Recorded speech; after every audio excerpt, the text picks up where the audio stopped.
INFI official जिनकी duty नहीं है माइक्रोफोन पर है।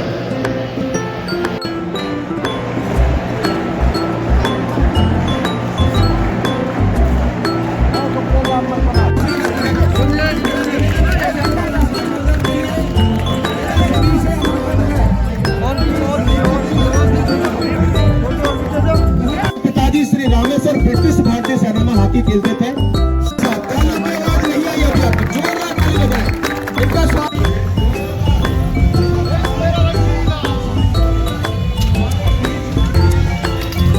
यही खेलूंगा पूरे भारतवर्ष में उनके जन्मदिन को 29 तारीख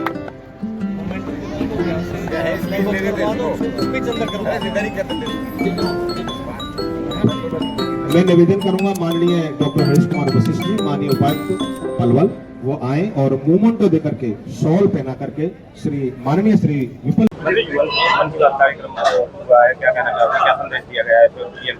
आज न्यू कॉलोनी पलवल में इस देश के प्रधानमंत्री जी ने जिस प्रकार से देश को संबोधित करते हुए लोकल फॉर वोकल, भारत की बनी हुई चीजें खरीदें, सौर ऊर्जा के माध्यम से देश को जगमग की बात हो, सनातन संस्कृति की बात हो, जिस प्रकार से देश में आस्था और तेजी से बढ़ी आने वाली पीढ़ी में, मुझे लगता है ऐसे मुद्दे जो बहुत सारे जिन ज्वलनशील मुद्दे जो देश में जान पीढ़ी दर पीढ़ी पता होने चाहिए, उनकी जानकारी देश के प्रधानमंत्री देते हैं। प्रधानमंत्री जी ने कहा है कि जो पुलवामा में क्रिकेट का डे नाइट मैच हुआ तो ये बदलते भारत की तस्वीर है, इसमें क्या कहना चाहोगे? बिल्कुल, जो लोग आतंक का सहायक बनाना चाहते हैं उनको सीधा संदेश है कि बदलता भारत है, मजबूत भारत है, समृद्ध भारत है, इसमें ना कोई बुरी नजर पड़ सकती है।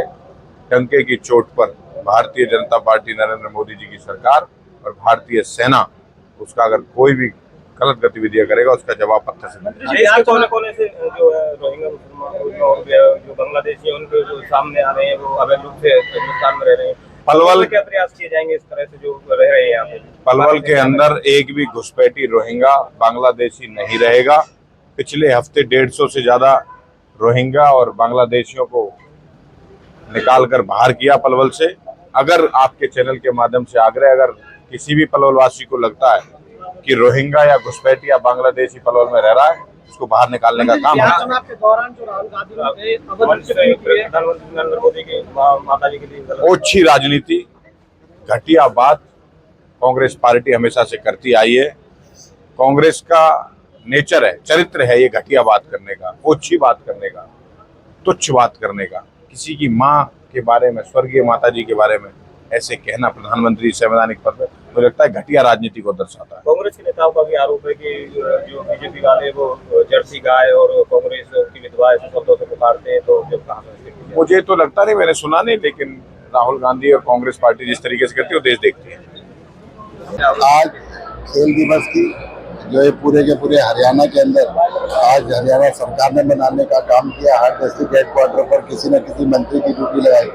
उसके लिए मैं बहुत बहुत धन्यवाद करता हूँ नायब सैनी जी का। और जिस तरीके से खेलों को प्रोत्साहन दिया जा रहा है और आज पलवल के अंदर जो नेशनल प्रतियोगिता हुई, इसके लिए छोटे भाई गौरव गौतम को भी बहुत बहुत मुबारकबाद दूंगा। और पलवल के लोगों को कि आगे आगे पलवल जिस तरीके से खेल एकेडमी की घोषणा मुख्यमंत्री जी ने यहाँ पर की है और एक इंटरनेशनल क्रिकेट स्टेडियम की है, ये खेलों का हब बनने जा रहा है। और आने वाले दिनों के अंदर जब मेडल हरियाणा जीतेगा तो देखेंगे हर खेल में 1, 2, 3 बच्चे पलवल के होंगे। बहुत बड़ी खुशी की बात पलवल वासियों के लिए। मैंने कहा ना, हरियाणा जो कभी पहलवानों का और जवानों का प्रदेश कहलाता था, आज खिलाड़ियों का प्रदेश कहलाने लगा है, मेडल का प्रदेश कहलाने लगा है। नेशनल हो चाहे इंटरनेशनल गेम हो, हरियाणा के खिलाड़ी एक टोकरी भर कर मेडल लाने का काम कर रहे हैं। और उसका श्रेय जाता है तो नायब सैनी सरकार को जाता है, भारतीय जनता पार्टी की सरकार को जाता है।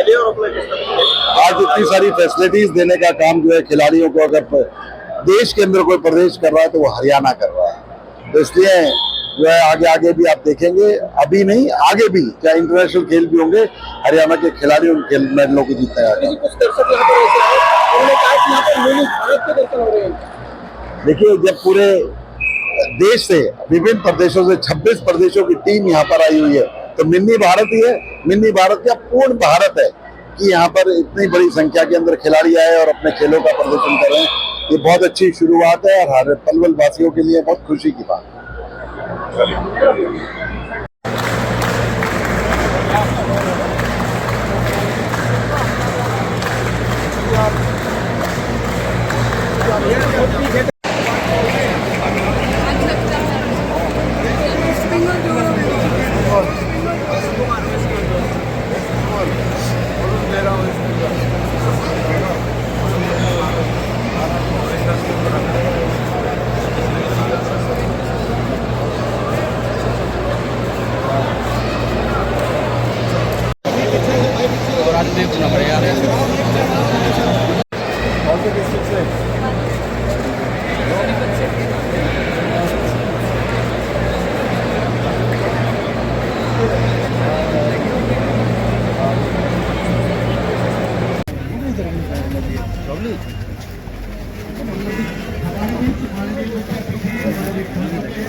इसके बाद अगले प्रस्तुत